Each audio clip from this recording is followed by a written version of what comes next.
Ce jour-là, au bois de Chaville, il y avait du muguet. Si ma mémoire est docile, c'était au mois de mai. Au mois de mai, dit le proverbe, fais ce qu'il te plaît. On s'est allongé sur l'herbe et c'est ce qu'on a fait. C'est peut-être une folie, mais si tu voyais comme ta maman est jolie, tu me pardonnerais d'avoir été à Chaville cueillir du muguet.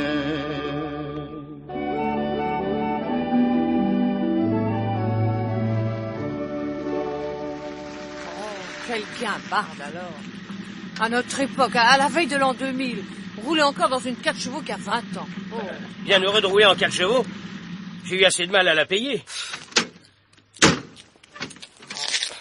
De quoi avons-nous l'air dans ce vieux taco poussif? Qu'est-ce que tu veux, elle chauffe, faut attendre. Puis ce vieux taco serait moins poussif si tu ne l'entraînais pas chaque samedi dans des expéditions lointaines. Des expéditions lointaines. Le bois de Chaville, oh non, alors toi au moins, tu n'as pas l'âme d'un explorateur. Ah, j'ai l'âme de mes moyens, je ne rêve pas plus haut que mon porte-monnaie, moi.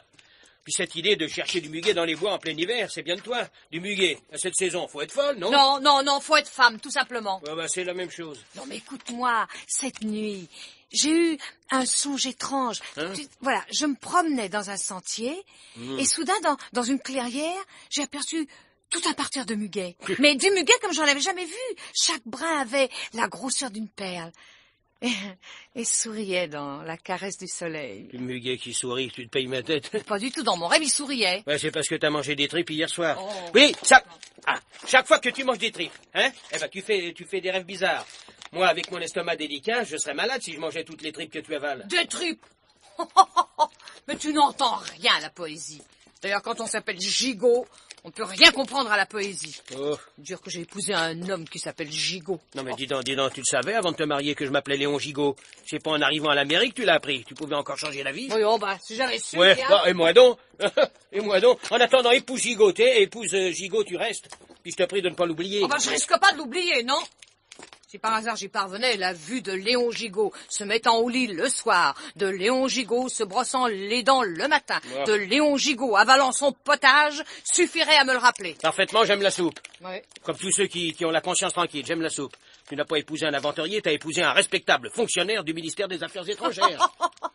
Tu veux dire un huissier de ce ministère, dont les fonctions consistent entre deux cocottes en papier à porter les bagages du ministre. Pardon, j'expédie la valise diplomatique, ça n'a aucun rapport. Hein? Mais comment pourrais-tu concevoir l'étendue de mes activités?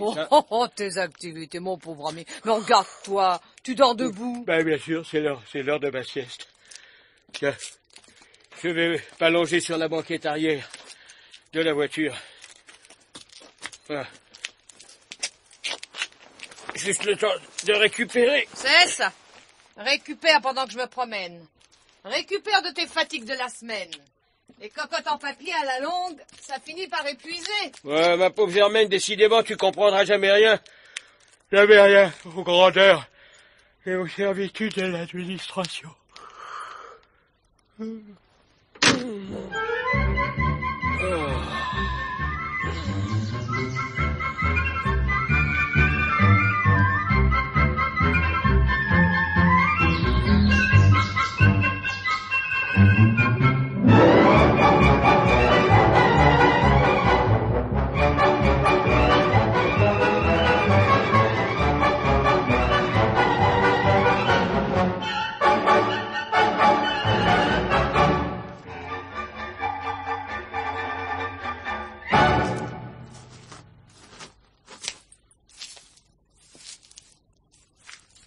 Germaine Gigot. Je suis Germaine Gigot. Depuis 10 ans. Et dans 10 ans, je serai encore Germaine Gigot. Je serai Germaine Gigot jusqu'au bout, jusqu'à la fin. J'échapperai jamais à mon destin de gigot. On n'échappe pas à ce genre de destin. Quand on a fait la bêtise de devenir épouse gigot, c'est pour la vie. Pourquoi? Mais Et pourquoi ai-je accepté de le devenir? Personne ne m'y forçait. Pas même Léon. Il m'a demandé en mariage du bout des lèvres. À l'église, il bâillait. C'était l'heure de sa sieste. Il a failli s'endormir sur l'épaule du curé. Oh. Et notre voyage de noces. 8 jours à Vesoul. Sous prétexte qu'il avait une tante qui tenait un hôtel et que ça ne coûterait rien. Ouais. Ça m'a coûté mes illusions. Elles n'ont pas résisté à une nuit de Vesoul. C'est très mauvais, Vesoul, pour les rêves d'une jeune fille. En aucun cas, Vesoul ne saurait remplacer Venise. Surtout avec Léon. Il sait comme personne vous ramener à la réalité quotidienne à la vitesse d'une fusée. Pour moi, la réalité quotidienne, c'est notre logement à Sarcelles. C'est Léon. Léon et son estomac fragile. Léon et son ministère. Léon et sa sieste. Léon. Ouais, heureusement que j'ai de l'imagination. Une imagination où Léon n'a rien à faire. Où il fait toujours du soleil.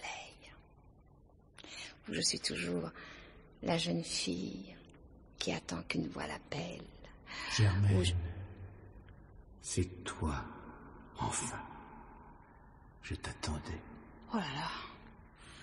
Eh ben, voilà où ça mène de trop rêver. J'ai des hallucinations. Ce n'est pas une hallucination, Germaine. C'est bien toi que j'appelle. Mais ça continue. Seigneur, est-ce que je serais devenue folle? Tu vas très bien, ne t'inquiète pas. C'est bien ma voix que tu entends. Votre voix, mais qu'est-ce que ça veut dire? Ah non, si c'est une blague, c'est pas drôle, hein? Ce n'est pas non plus une blague. Ah, oui, je vois, c'est un nouveau truc pour aborder les filles dans les bois. On cache un magnétophone quelque part pour épater la galerie, et oui, avec moi, ça marche pas. Hein. D'ailleurs, mon mari n'est pas loin, hein. Et si vous entend, vous allez passer un sale quart d'heure. C'est qu'il n'est pas commode, mon mari. Et puis, c'est un balèze. Ne me raconte pas d'histoire. Il mesure 1,65 m. Et puis, il est tellement froussard, le malheureux Léon. Léon? Comment savez-vous qu'il s'appelle Léon? Je sais tout de toi, Germaine. Vous me connaissez? Oh, écoutez, je commence à en avoir ras-le-bol. Allez-vous vous montrer à la fin? Si tu le désires, c'est très facile. Viens par ici. N'aie pas peur. Où ça? Je vois rien. Laisse-toi guider par ma voix. Avance. Oui, par ici.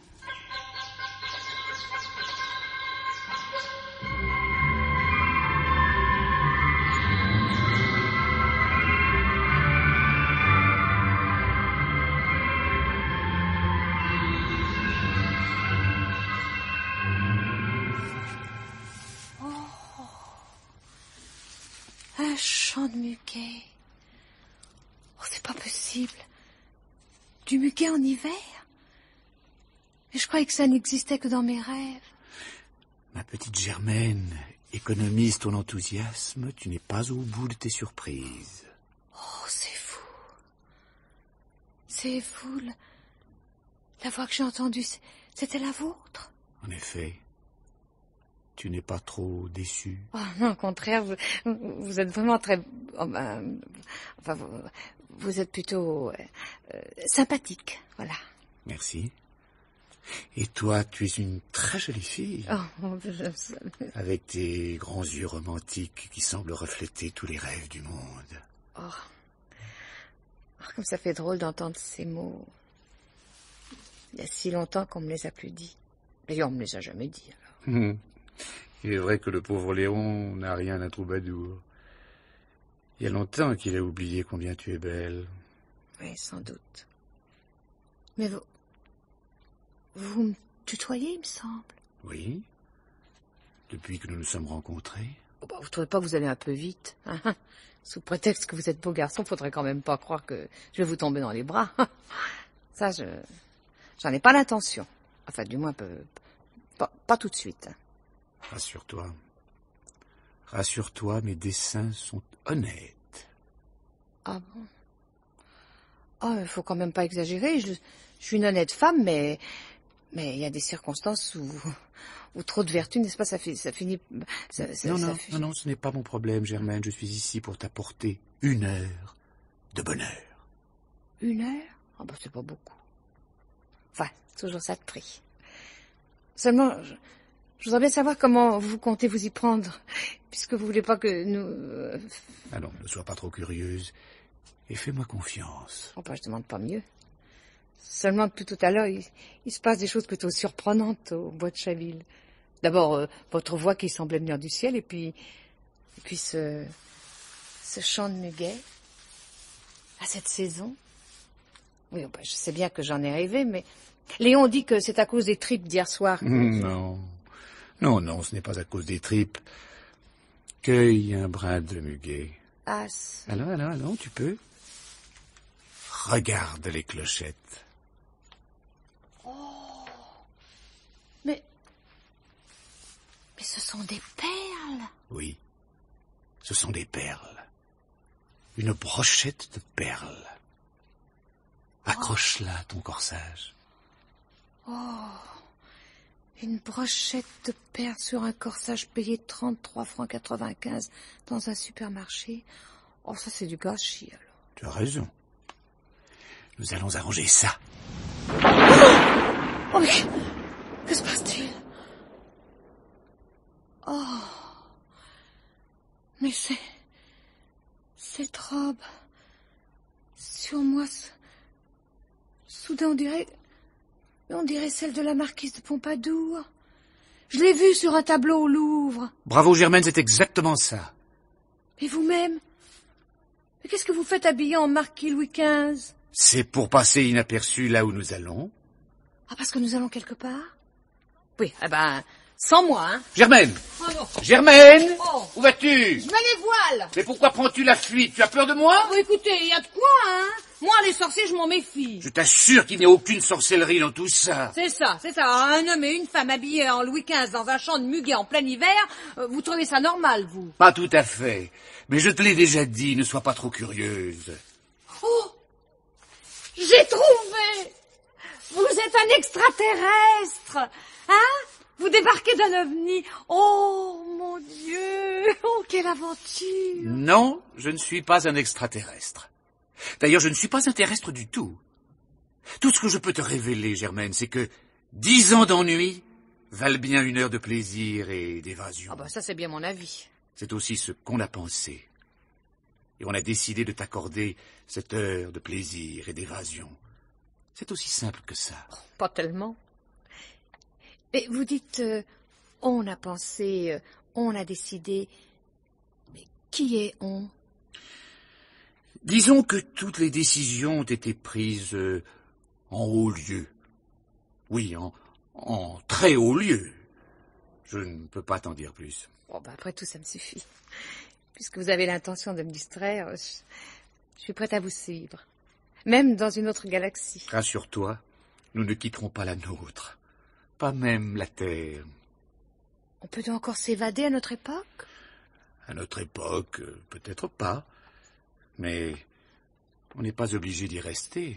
Voilà, je comprends de moins en moins. Mais avec vous, faut s'étonner de rien. Très bien, tu fais des progrès, ma petite Germaine. Je te promets que tu ne regretteras pas de m'avoir suivi. Ouais, peut-être. Mais après quand je me réveillerai et que je retrouverai Sarcelles, la 4 chevaux, Léon, je serai encore plus malheureuse. Non. Tu auras tout oublié. Tu vois, tu n'as vraiment rien à perdre. Alors, tu viens? Où ça? Dans cette machine. Hein? Regarde. Une soucoupe! Ah bah c'est bien ce que je pensais, vous êtes un extraterrestre! Mais non. Voyons. Ai-je l'air d'un monstre, comme on en voit dans les films? Ah non. Non, ça on peut pas dire. Vous seriez même plutôt bien de votre personne. Enfin, ça veut rien dire, hein. Je sais toujours pas qui vous êtes. On m'appelle le prince Pierre. Un prince. Oh. Un prince ne peut pas avoir de mauvaises intentions. Oh, j'ai été folle de vous soupçonner. Pardonnez-moi, Votre Altesse. Non, non, je vous en prie. Vous pouvez m'appeler Pierre, ce sera plus gentil, vous ne croyez pas? Tiens, vous voyez à présent. C'est parce que je sais que vous êtes prince? Non. Non, c'est parce que vous êtes devenue vicomtesse. Vicomtesse? Moi? Mais comment, pourquoi? Là où nous allons, c'est indispensable. Germaine Gigot, sous la Ve République, ça pouvait passer. Mais là où nous nous rendons, ça ferait très mauvais effet. Désormais, vous êtes la vicomtesse Athénaïs de la Gigotière. Athénaïs de la Gigotière. Quoi, c'est moi? Oui. Pour une heure. Qu'en dites-vous? Oh, vicomtesse Athénaïs de la Gigotière. Moi. Oh, si nos voisines de Sarcelles savaient ça. Et Léon, il en ferait une tête. Lui qui trouve que j'ai la folie des grandeurs, eh ben... J'ai vraiment l'air d'une vraie vicomtesse. On dirait que vous n'avez fait que ça toute votre vie, ma chère. Mais dépêchons-nous. Nous allons être en retard. Oui, mais vous m'avez toujours pas dit où cette curieuse machine allait nous conduire. À la cour du roi Louis XV à Versailles. En 1770. Après vous, vicomtesse. Merci.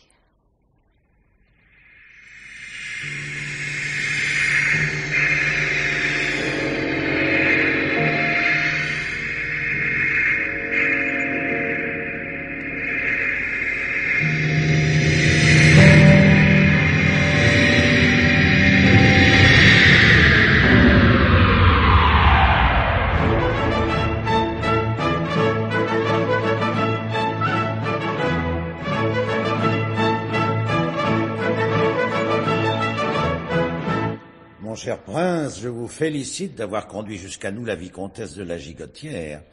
Elle est absolument délicieuse. Je suis trop heureux d'avoir su plaire à votre majesté. Nous saurons nous en souvenir. Allez, prince, vos amis vous réclament. Merci. Approchez, vicomtesse. Ne soyez pas timide. Plus près. Alors... Comment trouvez-vous Versailles? Oh, c'est le pied. Non, je veux dire que votre majesté est bien logée. Versailles vous plaît? Oui. J'en suis fort aise. Vous-même, où est situé votre château? À Sarcelles. On peut pas dire que ce soit un château, non, ce serait plutôt un F3. Un F3? F3. Ah, je n'ai jamais encore entendu parler de cette sorte de demeure. Peu importe. Dites-moi plutôt votre prénom. Germaine, non, Athénaïs. Athénaïs. Ah, voilà un nom délicieux qui va fort bien à votre grâce, car vous avez infiniment de grâce. Et j'y suis particulièrement sensible. Athénaïs. Athénaïs, vous troublez le roi de France. Sire, je connaissais la réputation de votre majesté, mais je croyais quand même pas que vous étiez aussi chaud lapin. Non, pardon, sire, je vais peut-être un peu fort. Non, pas du tout, pas du tout. J'aime votre franc-parler, bien que je ne saisisse pas toutes les nuances de votre conversation. Vous avez un langage qu'on emploie peu à Versailles. Oh, ça, je m'en doute. Vos courtisans, c'est bon chic, bon genre, mais question rigolade, c'est plutôt minable. Est-elle amusante. Athénaïs, vous êtes venu à point pour me distraire. Vous avez raison. Mes courtisans m'ennuient. Heureusement, vous êtes là et je sens que nous allons très bien nous entendre tous les deux. Athénaïs, voulez-vous être cette nuit ma reine de France? Eh ben, on peut dire que votre majesté est plutôt directe. Avec elle, on sait tout de suite où on va, hein.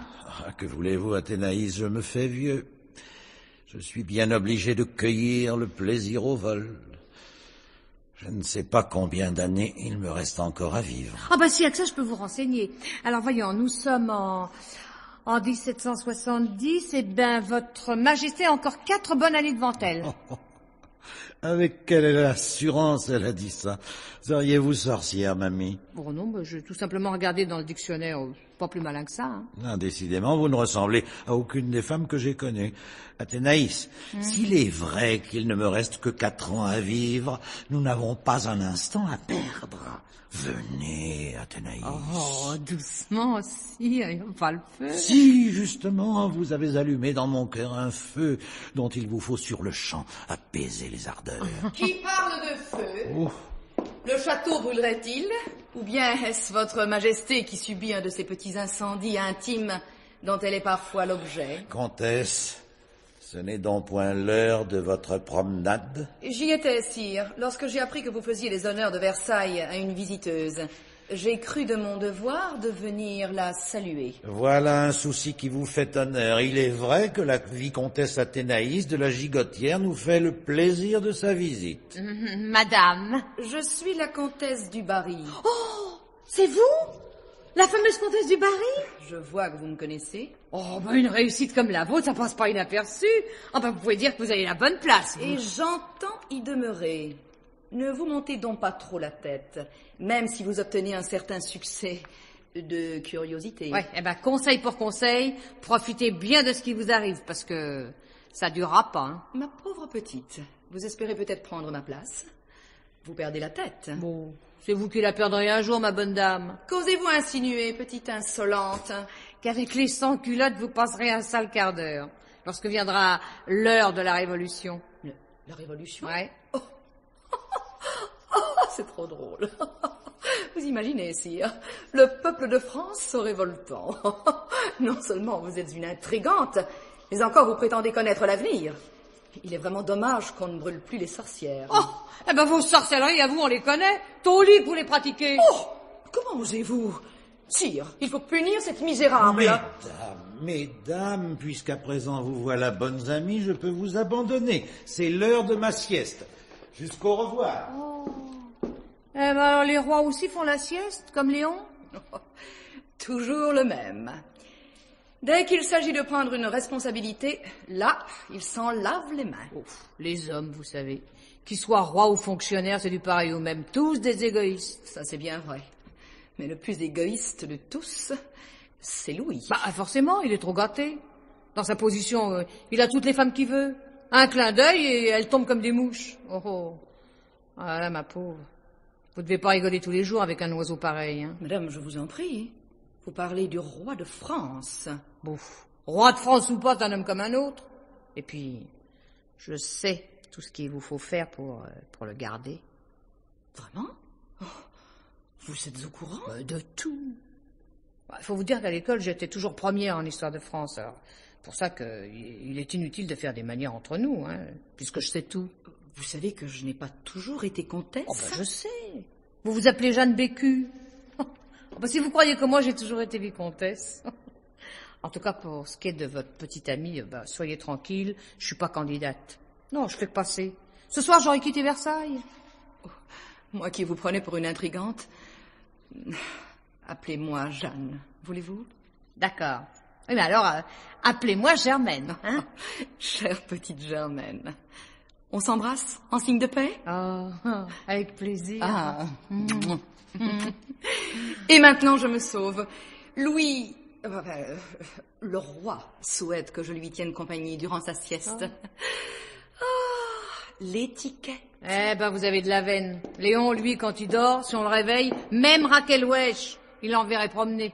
Au fond, pour une favorite, elle est plutôt sympa. Pauvre fille. Ça me fait de la peine de penser qu'un jour, on lui coupera le cou. Oh. Alors, Athénaïs, vous vous plaisez à Versailles? Oh, c'est rigolo. Mais où étiez-vous passé? Vous avez disparu, là, brusquement? C'était pour vous laisser vivre votre vie. Vous vous débrouillez très bien sans moi. Oui, ben, j'ai bien peur de gaffer, parfois. Bah, forcément, j'ai pas l'habitude. Tiens, tout à l'heure, avec la Dubarry, ça a failli faire vinaigre. Oui, je sais, j'ai tout entendu. Vous êtes allé un peu fort tout de même. Bah, c'est votre faute, fallait pas me laisser toute seule. Non, l'important est que vous preniez du plaisir. Vous vous amusez, n'est-ce pas? Oh, sans doute, mais il me manque le principal. Le principal, que voulez-vous dire? Le plus important pour une femme, c'est d'être amoureuse. Pendant 10 ans, c'est ça qui m'a le plus manqué. Sentir battre mon cœur parce que un regard a croisé le mien, ou avoir les mains moites à l'idée de le retrouver, entendre une voix douce contre mon oreille.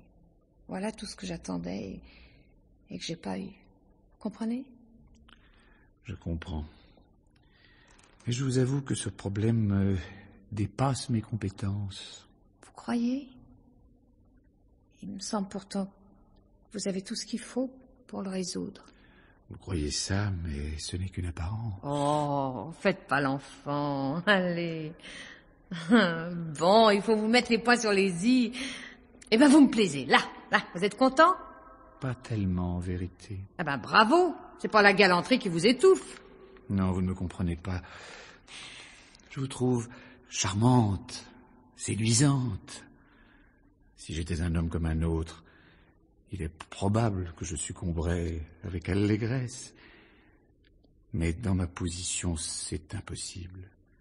Je ne dois en aucun cas profiter de la situation. Défense de planter des cornes à ce brave Léon. Pourtant, il ne les aurait pas volés. Peut-être. Mais c'est interdit par le règlement. Moi aussi, dans mon genre, je suis un fonctionnaire. Ah c'est bien ma veine, j'en sors pas, moi. Il y a longtemps que vous exercez? J'ai environ 2000 ans d'ancienneté. Oh, vous les faites pas? Bon, enfin, vous êtes un homme, hein. Depuis 2000 ans, je dois pas être la première à vous trouver à son goût. Mais comment faites-vous pour résister à la tentation? C'est bien simple. Je fais la sieste. Vous aussi? Oh, c'est une épidémie. Ah, voilà Berry qui rentre de la chasse. Berry? Mais c'est une province, ça. Comment une province peut-elle rentrer de la chasse? Le duc de Berry, le dauphin, le futur Louis XVI, quoi. Oh, sans blague. Je vais voir Louis XVI? Oui, madame. Mais soyez gentille, ne lui parlez pas de ce qu'il attend. Inutile de lui donner des idées noires. Le prince Pierre, l'agréable surprise.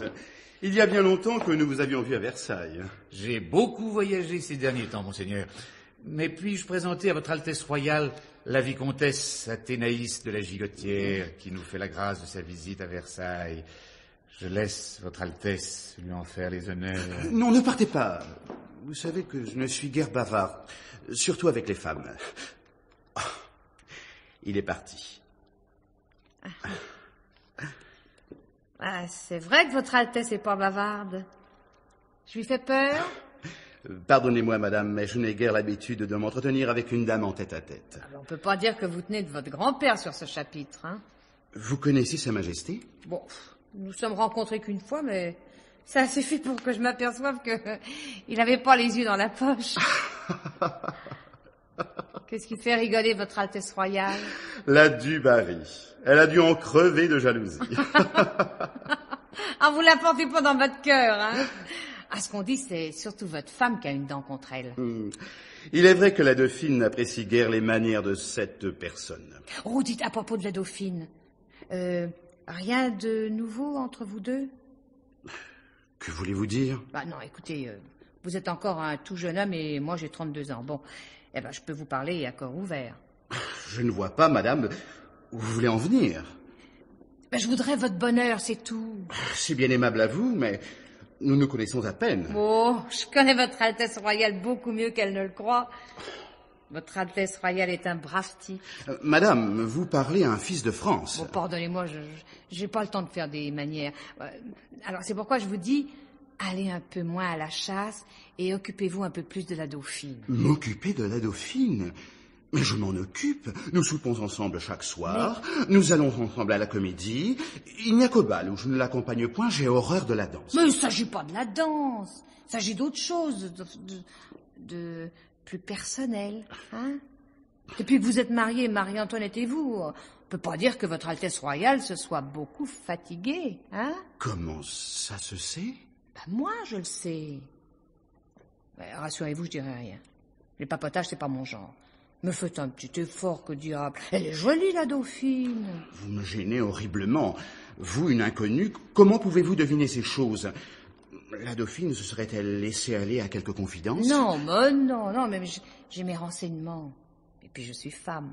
Alors croyez-moi, pour une femme, la nuit de noces, c'est très important pour la suite. Je sais, ça a l'air bête. Mais nous sommes comme ça, nous autres. Si nous avons été déçus, ça nous marque pour la vie. Alors, un petit effort. Un peu moins de chasse à cour et un peu plus de cour à votre épouse. Hein? Je me fais comprendre? Madame, je ne doute pas que vos intentions soient les meilleures. Mais votre façon de les exprimer est tout à fait intolérable. Et si votre ton ne change pas, je me verrai contraint de demander à Sa Majesté une lettre de cachet qui vous conduira à la Bastille. Oh, la Bastille, eh ben, profitez-en bien. Elle a plus longtemps à rester debout, celle-là. Voilà que vous en prenez à la Bastille à présent. Madame, la Bastille est construite en bonne et solide pierre. Avant qu'elle ne s'écroule, il se passera des siècles. Oui, et si d'aventure le peuple prenait la Bastille? Mais qu'en ferait-il, Seigneur? Entre nous, je peux bien vous dire que je ne goûte pas tellement cette bâtisse. Et si d'aventure il devait lui arriver quelque malheur, cela ne me ferait rien. Absolument rien. Si le peuple prenait la Bastille... L'image est plaisante en vérité. Vous avez juré de me faire rire. Riez, monseigneur, mais réveillez-vous avant qu'il ne soit trop tard. Ah, ça, madame la donneuse d'avis, savez-vous que vous êtes assommante à la fin? C'est bon, je me tais.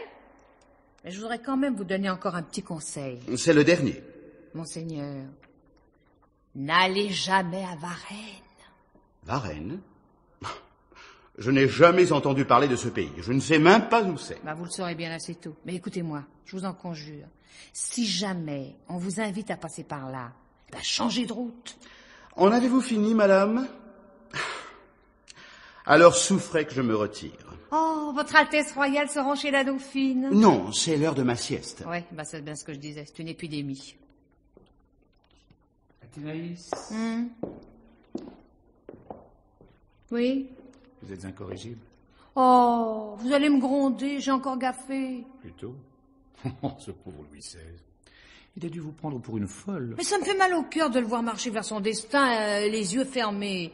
Mais si je dis rien, c'est de la non-assistance à personne en danger de mort. Vous ne prétendez quand même pas changer le cours de l'histoire, Athénaïs. Vous n'êtes ici qu'en excursion, ne l'oubliez pas. Tant mieux. Je suis pas en fait pour la vie mondaine. Puis finalement... je suis plus à ma place à Sarcelles qu'à Versailles. Oh, vous allez y revenir. Soyez tranquille. Ah bon? Alors si je comprends bien, je vais regagner mon époque? Oui. Mais auparavant, je vous réserve encore une petite surprise. Regardez qui s'avance dans la galerie des glaces. Oh, ça alors! Léon! Mais qu'est-ce qu'il vient faire ici? Ce n'est pas tout à fait Léon. Bon, enfin, je connais mon mari tout de même. Depuis 10 ans que je me barbe avec lui, j'ai appris à le connaître. Il s'agit bien de votre mari, mais il ne s'appelle plus Léon. Je vous présente le vicomte Adhémar de la Gigotière. Et je vous laisse avec lui. Oh!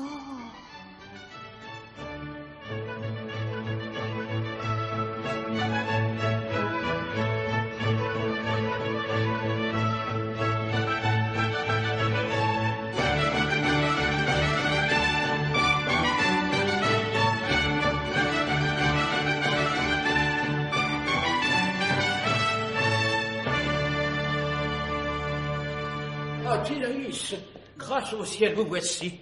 Oh, je vous cherche partout depuis ce matin, mamie. Oh, Dieu, t'es bien cérémonieux aujourd'hui. Non, je vous en prie, Athénaïs, pas de tutoiement. Nous ne sommes pas dans notre alcôve. Oh, pour ce que nous y faisons dans notre alcôve. Non, chut, encore une fois, pas si fort. N'oubliez pas votre rang. Soit, si tu tiens absolument à faire du chiquet, donc, vous me cherchez, mon ami. Oui, il m'arrive une chose invraisemblable, surprenante, inouïe, dont il me faut vous entretenir tout à fait cessante. Mais qu'avez-vous à rire? Est-ce de moi que vous vous moquez? Un peu, oui. Votre façon de parler. Oh non. Mais... Léon devenu précieux. Léon faisant des phrases. Oh, c'est marrant. Je ne comprends rien à ce que vous dites. Qu'est-ce que ce Léon qui vous réjouit si fort? Bon, ne vous occupez pas de Léon et videz votre sac, allez. Videz votre... Oh, quel langage. Non, il est vrai que nous vivons une époque de licence. Je vous disais donc qu'il m'arrive une chose inespérée. Choiseul quitte le ministère. Ah, et alors? Et alors? Je vous dis que Choiseul s'en va, et tout ce que vous trouvez à dire, c'est « Et alors ?» Mon ennemi le plus acharné, celui qui me barrait la route des honneurs, est enfin bouté hors du pouvoir, et tout ce que vous imaginez comme commentaire, c'est « Et alors ?» Eh ben, au moins, vous n'êtes pas curieuse. Excusez-moi, le temps de me faire à la situation. Bon, alors, Choiseul se tire. Et alors, qu'est-ce qui va arriver maintenant? Notre parti a proposé à Sa Majesté ma nomination au poste de ministre des Affaires étrangères. Non. Oh non, c'est une blague, hein? Toi, ministre des Affaires étrangères. Je ne vois pas ce que cela a de si risible. Toi, ministre. Oh ben alors, ça va te changer des bagages. Je ne comprends vraiment alors de moins en moins ce que vous racontez. Je ne sais quel vent de folie a passé sur votre tête, ma pauvre Athénaïs. Mais quoi qu'il en soit, si je vous instruis de cette affaire, c'est que j'ai besoin de votre assistance. Oh, mon assistance. Non, mais vous n'êtes pas assez grand pour devenir ministre tout seul. Je vous ai dit que ma nomination ne dépendait plus que du bon plaisir de Sa Majesté. Ouais, j'ai compris, mais je vois pas... Allons, Athénaïs, inutile de feindre. Vous croyez que les bonnes langues ne m'ont pas tenu informé de ce qui est la fable de Versailles? Oh, mais j'en ai ras-le-bol, moi, des devinettes. Quelle fable! Oh, ce langage. Puisque vous m'obligez à préciser, le roi ne vous a-t-il pas manifesté certain intérêt, au point que Madame du Barry en devint verte de jalousie? Oh, ça veut rien dire. Louis XV, c'est le genre qui fait du baratin à tout ce qui porte un jupon, alors. Je ne sais pas s'il fait du baratin, comme vous dites, à toutes les femmes, mais ce dont je suis convaincu, c'est qu'il faut profiter des bonnes dispositions du roi à votre endroit. À mon endroit? Qu'est-ce que ça veut dire? Ce qui veut dire que si vous savez vous y prendre, le roi ne pourra pas refuser ma nomination. Mais c'est dégoûtant ce que tu me demandes. Chut, pas si fort. Encore une fois, pas si fort. Non, écoutez, Athénaïs, ces scrupules sont bons pour une femme du peuple. Vous portez un des plus beaux noms de France, vous devriez vous sentir honoré par ma proposition. Oh, pas parce que je dois être honoré parce que tu me demandes de coucher avec le roi de France. Moins fort, s'il vous plaît. Mais combien de femmes de la plus haute noblesse souhaiteraient être à votre place? Et toi, ça te gênerait pas de devoir ton portefeuille aux chambres de ta femme? Et Monsieur d'Étiole, ça l'a gêné que sa femme devienne la marquise de Pompadour? Et Jean du Barry, ça l'a gêné que la sienne soit la favorite du roi? Non, apprenez, madame, que lorsque le roi de France nous fait l'honneur de distinguer nos femmes, c'est un quartier qui l'ajoute à notre noblesse. C'est ça, en somme, plus on est cocu par le roi, plus on est noble. Oh, eh ben ne comptez pas sur moi pour devenir ministre. Ne comptez que sur vos mérites. Seulement voilà. En avez-vous des mérites? Bien sûr que j'en ai des mérites. Mais pour devenir ministre, ça n'est pas toujours suffisant. Non, c'est égal. Vous auriez pu me rendre ce petit service. Voulez-vous que je vous dise ma pensée? Oui. Vous n'êtes pas une bonne épouse. Oh, mais enfin, pourquoi tenez-vous tellement à devenir ministre? Par ambition? Quoi? Pour l'argent? Oui, mais pas seulement pour ça. J'ai des idées. Oh, un ministre qui a des idées, bah, c'est inhabituel et dangereux. Non, mais peut-on connaître ces idées? Depuis que nous avons annexé la Corse, nous n'avons que des ennuis. Je vais la rendre aux Génois. Non, mais vous êtes fou! Et Napoléon Bonaparte, vous voulez qu'il soit génois? Comment dites-vous? Napoléon Bonaparte. Quel nom bizarre. Je n'en ai jamais entendu parler. Est-il de vos galants? Oh, ne soyez pas stupide, c'est encore un bébé de 6 mois. Mais il est indispensable qu'il reste français. Je ne comprends vraiment pas pourquoi il est si important qu'un nourrisson soit français ou génois, mais enfin... Oh, ne comprenez pas, mais veillez-y quand même. Ce ne sera pas la première fois qu'un ministre agira sans comprendre. Alors, je peux compter sur vous? Oh. Vous allez parler au roi. Je serai ministre. Oh, je sais pas. Il faut que je vous quitte, on m'appelle. Non, mais attendez, promettez-moi d'abord, je veux être ministre, vous entendez? Je veux être ministre. Mais je veux être ministre, Attendez au moins d'en être capable. Capable. S'il fallait attendre d'en être capable, on ne serait jamais ministre. Oh, décidément, on ne comprendra jamais rien aux grandeurs et aux servitudes de l'administration.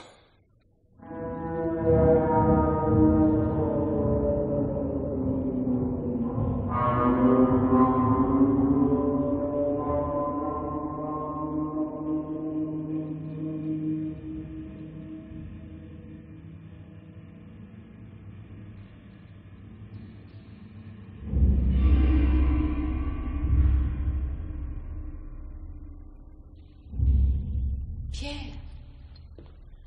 c'est votre voix que j'ai entendue? Vous m'appeliez? Oui. Il est temps de regagner votre vie quotidienne. Léon ne va pas tarder à se réveiller. Alors, je ne suis plus vicomtesse. Vous l'êtes encore pour 1 minute. Ah, vous y preniez goût. Pas tellement. Les grands de ce monde, il vaut mieux les voir de loin. De près, ils ne sont plus aussi grands. Vous ne regrettez pas trop de quitter Versailles pour Sarcelles? Au fond, il n'y a pas tellement de différence entre les deux. Dans son genre, le château de Versailles aussi, c'est une HLM. On y côtoyait une foule de gens de toutes sortes.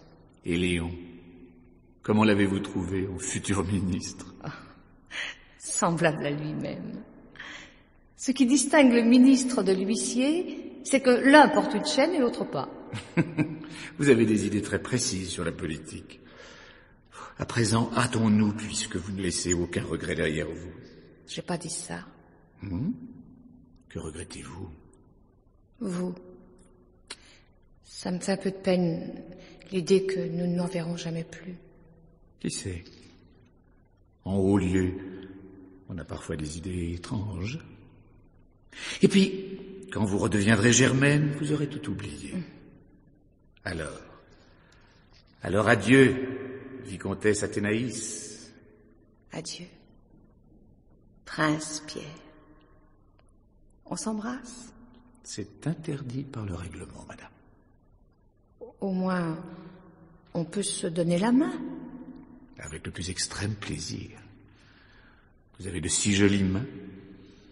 De vraies mains d'aristocrate.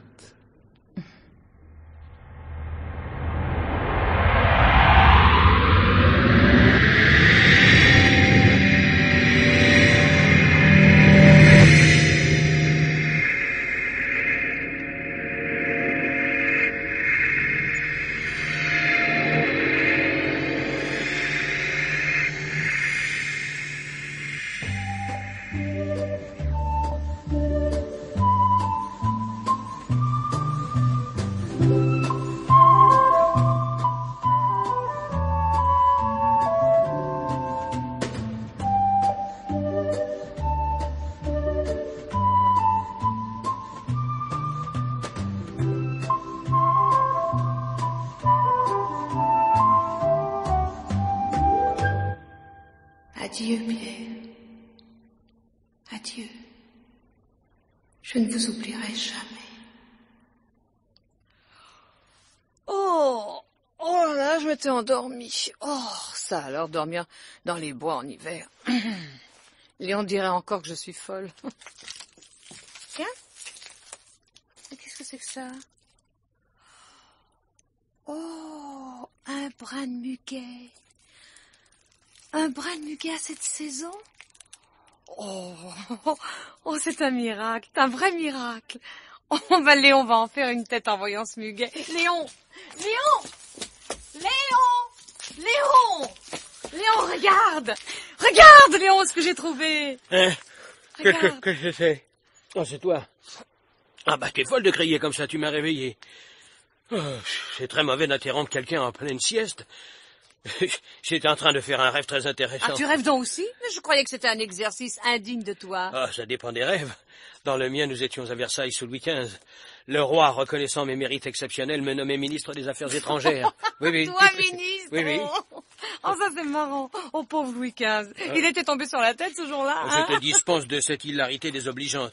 Après tout, je ne suis pas ministre, mais je suis son plus proche collaborateur. Ouais. Il n'y a qu'une porte qui nous sépare. Oui, seulement lui, il est dans le bureau et toi dans l'antichambre. Et la porte qui vous sépare, tu la franchiras jamais qu'en rêve. Oui. Tandis que mes rêves à moi se réalisent. Tiens, regarde. Mais regarde ce que j'ai trouvé en me promenant. Du muguet? Oui. Du muguet en hiver? Mais tu te paies ma tête. Oh non. Oh, je ne marche pas. Mais je t'assure que je l'ai trouvé dans le bois, Oui, à d'autres. Tu as acheté du muguet de serre et tu l'as apporté en douce. Non, je te répète, ça prend pas. Allez, dépêche-toi, il est tard, hein. Le temps de rentrer. Un samedi soir avec toutes ces voitures, on ne va pas s'amuser. Oh, cette gabarde. Oh, je m'y ferai jamais. Elle est indigne de toi, je sais. Madame voudrait peut-être voyager en carrosse? Mais pourquoi pas? Je tenais pour être vicomtesse. Eh bien, madame la vicomtesse est priée de la fermer. Ah là. Oh, non mais qu'est-ce qu'elle a? Ah bah ça y est, c'est encore la bobine. Nous sommes en panne. Bon, bah, pas étonnant. Quand on roule dans un engin préhistorique. Un engin préhistorique? Si tu n'avais pas eu l'idée stupide de venir au bois de Chaville, nous n'en serions pas là. Oh là là, mais qu'est-ce qu'on va faire? Est-ce que je sais, moi? On n'a plus qu'à rentrer à pied. Non mais t'es fou, jusqu'à Sarcelles? Oh non, on va faire de l'autostop. Ah, jamais, jamais. Un fonctionnaire du ministère des Affaires étrangères n'est pas un hippie. Il ne fait pas d'autostop. Sans compter qu'on ne sait jamais sur qui on tombe. Bon, froussard, va. Eh ben, marche si tu veux, moi je fais de l'autostop. Tiens! Justement, voilà une voiture. Monsieur! Je peux vous aider, madame? Oh, c'est très aimable à vous, monsieur. Mon mari et moi sommes tombés en panne. Eh bien, montez, je vous en prie. Oh, à merci. côté de moi. Oh, Votre mari se mettra sur la banquette arrière. très bien. Merci, monsieur. Eh ben, Léon, tu viens? Oui, voilà. Voilà. Monte. Ah bon. Merci, monsieur, merci. Voilà, vous êtes bien installé? Oui, ça va. Ça va. C'est parfait. C'est parfait. Bien. Où faut-il vous conduire, madame? À Sarcelles, peut-être. En effet, monsieur, mais comment avez-vous deviné? Je ne sais pas, j'ai dit ça comme ça, machinalement.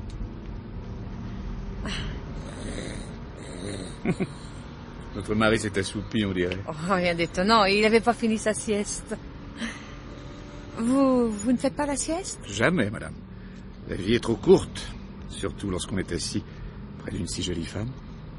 C'est curieux, j'ai l'impression de vous avoir déjà rencontré quelque part. Vous croyez? Mais je ne me suis pas présenté, Pierre le Prince. Pierre le Prince? Pierre le Prince. C'est un nom que j'ai déjà entendu, il me semble. En tout cas, vous le prononcez fort bien. Vous êtes très séduisante, vous savez. Oh, Si, très charmante. Avec vos grands yeux romanesques, qui semblent refléter tous les rêves du monde. vous avez le droit de me dire des choses pareilles? Pourquoi pas? Puisque c'est vrai. Bon, c'est pas interdit par le règlement? Quel règlement? Je ne suis pas un fonctionnaire. Et quand je suis auprès d'une créature aussi troublante, mon Dieu, je me laisse troubler. Mais vous... Oh. Vous me prenez ma main? Vous n'aimez pas? C'est étrange. J'ai l'impression d'avoir déjà senti la pression de votre main, son contact. Dans une autre vie, peut-être. Oh, vous avez de si jolies mains. De vraies mains d'aristocrate.